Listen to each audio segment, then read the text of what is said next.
Richard Boone was not a man who bowed to Hollywood's rules. Born Richard Allen Boone on June 18, 1917, in Los Angeles, he grew up surrounded by culture and legacy. His mother descended from the famous pioneer Daniel Boone. Yet he was never interested in living off inherited prestige. He was drawn to honest work, rugged experience, and the kind of grit that can't be manufactured. Before he became a television legend, Boone wandered through jobs like oil field laborer, bartender, and painter, absorbing the real world and building the authenticity that would later define his performances. When World War II began, he enlisted in the Navy and served in the Pacific. Those years shaped him deeply, giving him a disciplined seriousness and a belief in integrity that later fueled his acting choices. By the time he became a star, Boone was already a man who had earned his presence, something he expected others to respect. From working-class roots to a stage career, Boone attended Hoover High School in Glendale, California, and later enrolled at Stanford University to study liberal arts. Yet the academic life did not satisfy him, and after 2 years, he left to explore the world.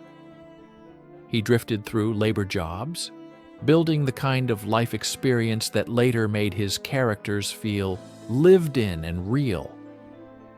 When he returned from war, he pursued acting seriously, enrolling at the Actors Studio in New York under Stella Adler. There, he joined a generation of actors devoted to emotionally honest, character-driven work. His stage career began in earnest, with Broadway and touring productions, helping him sharpen his craft. His intensity, deep voice, and strong physical presence quickly drew attention. Hollywood soon noticed. Boone's performances carried a rugged authenticity rarely seen in film actors at the time. He did not rely on charm or beauty, he relied on truth. Breaking into film, a versatile rising star. Boone's film debut came in Halls of Montezuma, 1951, a gritty war drama that matched his real-life military experience. Through the 1950s, he appeared in a series of roles that showcased his versatility. He worked in westerns such as The Robe, 1953, and The Tall T, 1957, and he took on war dramas and crime thrillers with equal skill. He never played a single type. He played men who felt real. Yet it was not until 1957 that Boone would find the role that would define him in the public imagination. That year, he was cast as Paladin in the CBS Western have-gun, Will Travel, a character that fused cultured intellect with lethal skill. Boone brought a complex moral center to the role, making Paladin both heroic and morally ambiguous. The series became one of television's most acclaimed shows, and Boone's performance proved he could carry a series with gravitas, charm, and intelligence. Paladin, a hero with a dark edge. Paladin was unlike any Western hero the audience had seen. Dressed in black, educated, eloquent, and deadly, he was a man who could quote literature as easily as he could draw a gun. Boone's portrayal gave the character a moral ambiguity rarely explored in the genre.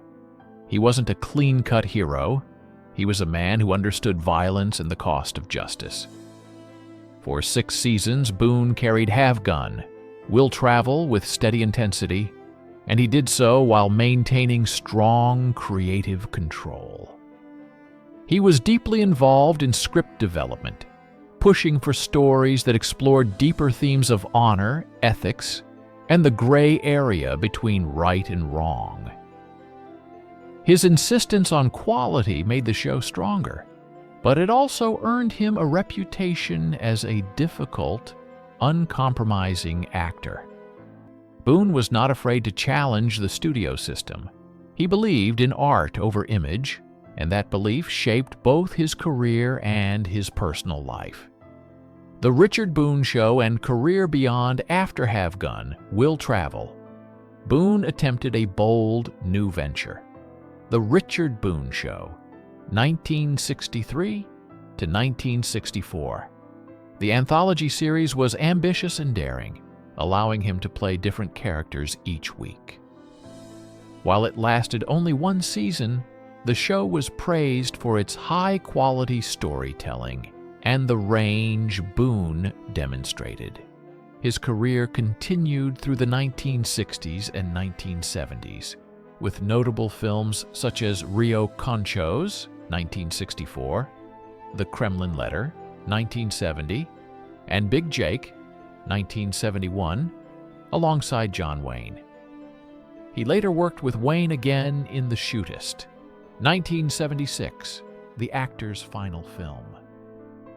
Boone proved he could shift between hero and villain, television and film, without losing the audience's attention.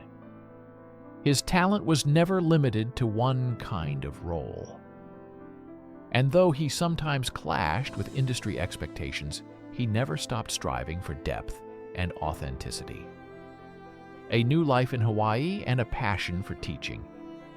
In the late 1960s, Boone moved to Hawaii, seeking a quieter life away from Hollywood's glare. There, he embraced local culture and found a new sense of peace. He also taught drama at the University of Hawaii, sharing his craft with younger actors and mentoring those who respected the art as much as he did. He remained active in acting, but chose projects more selectively. His time in Hawaii showed a side of him rarely seen on screen. A thoughtful man who valued simplicity and community.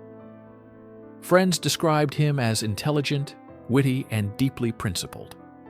He respected craft over fame and refused to compromise his beliefs for the sake of success. His Hawaiian years were not an escape from acting, but a retreat from the politics of the industry. Personal life: love, family, and stability. Boone's personal life included 3 marriages, each representing a different phase. He first married Jane Hopper in 1937, a relationship that ended in 1940. He later married Mimi Kelly in 1949, though the marriage lasted only about a year. In 1951, he married Claire Malone, and this union became his lasting partnership. Their marriage lasted 3 decades until his death in 1981.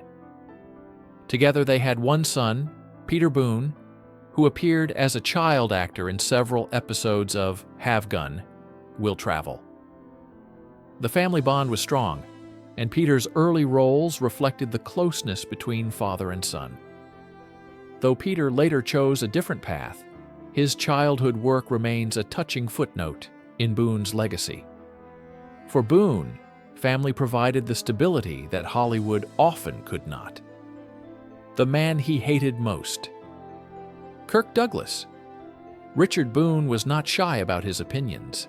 He valued respect, humility, and teamwork, and he held those values fiercely. It is no surprise then that he developed deep contempt for one man he believed represented everything wrong with Hollywood: Kirk Douglas. Boone saw Douglas as the embodiment of ego and domination, a man who used power to overshadow others rather than elevate them. Stories circulated about Douglas cutting co-stars' lines, challenging directors publicly, and treating colleagues as obstacles rather than collaborators. Boone, who believed acting was a collaborative craft, could not tolerate such behavior. Douglas's aggressive self-promotion, booming personality, and need to dominate every room offended Boone's sense of decency. It wasn't envy that fueled his hatred. It was principle. Boone felt Douglas's ambition had crossed into cruelty, and he refused to accept it. A rivalry rooted in values, Boone's hatred of Douglas wasn't a petty feud. It was a clash of ideals. Boone had worked hard to earn respect through craft and discipline. He had lived through war, hardship, and struggle. Douglas, by contrast, seemed to Boone like a man who used charm and ambition to win everything. Their differences extended beyond personality into what they believed acting should be.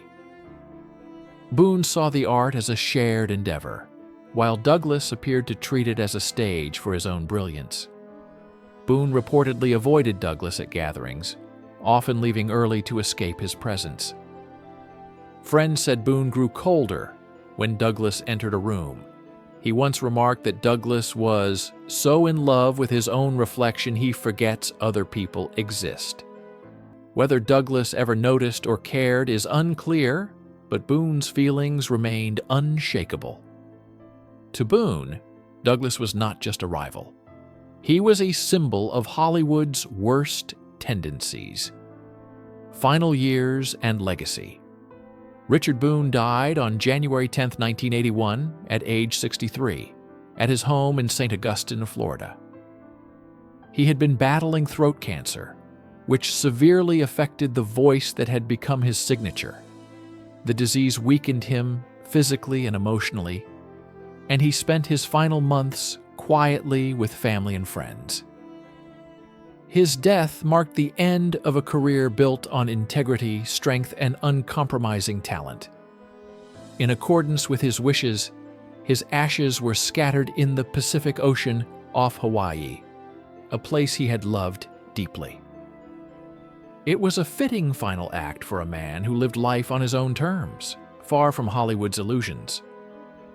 His legacy endures through Have Gun, Will Travel, his films, and the memory of an actor who refused to be shaped by the system he so often criticized.